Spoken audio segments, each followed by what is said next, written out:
Terima kasih Anda masih bersama kami di Kompas Pagi. Saudara Presiden Republik Indonesia Joko Widodo mengatakan Presiden boleh berkampanye dan berpihak pada paslon tertentu dalam Pilpres. Jokowi juga menyebut Presiden bukan hanya pejabat publik, tapi juga pejabat politik. Presiden itu boleh loh kampanye. Presiden itu boleh loh memihak.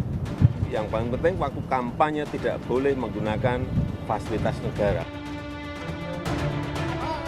Dengan tegas, Presiden Joko Widodo mengatakan seorang presiden boleh berkampanye dan memihak pada calon tertentu dalam kontestasi demokrasi. Jokowi menyampaikan pernyataan itu di hadapan Prabowo Subianto. Joko Widodo mengatakan itu adalah hak demokrasi dan hak politik sebagai seorang pejabat publik sekaligus pejabat politik, namun tidak boleh menggunakan fasilitas negara untuk berkampanye. Ya, ini kan hak demokrasi, hak politik setiap orang, setiap menteri sama saja. Yang paling penting presiden itu boleh loh kampanye.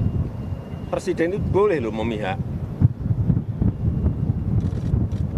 Boleh. Tapi yang paling penting waktu kampanye tidak boleh menggunakan fasilitas negara. Boleh, Pak.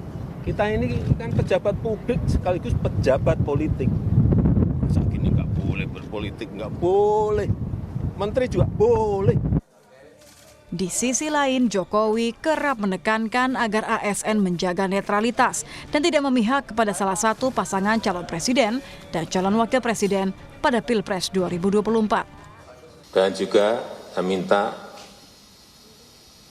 jangan sampai memihak. Itu dilihat loh, hati-hati. Bapak Ibu dilihat. Mudah sekali kelihatan Bapak Ibu memihak atau enggak. Krik, udah. Sebelumnya pada Mei 2023 lalu, Jokowi pernah mengatakan bahwa akan cawe-cawe pada Pilpres 2024. Langkah itu diambil demi kepentingan negara, bukan untuk kepentingan pribadi atau golongan. Tim Liputan Kompas TV.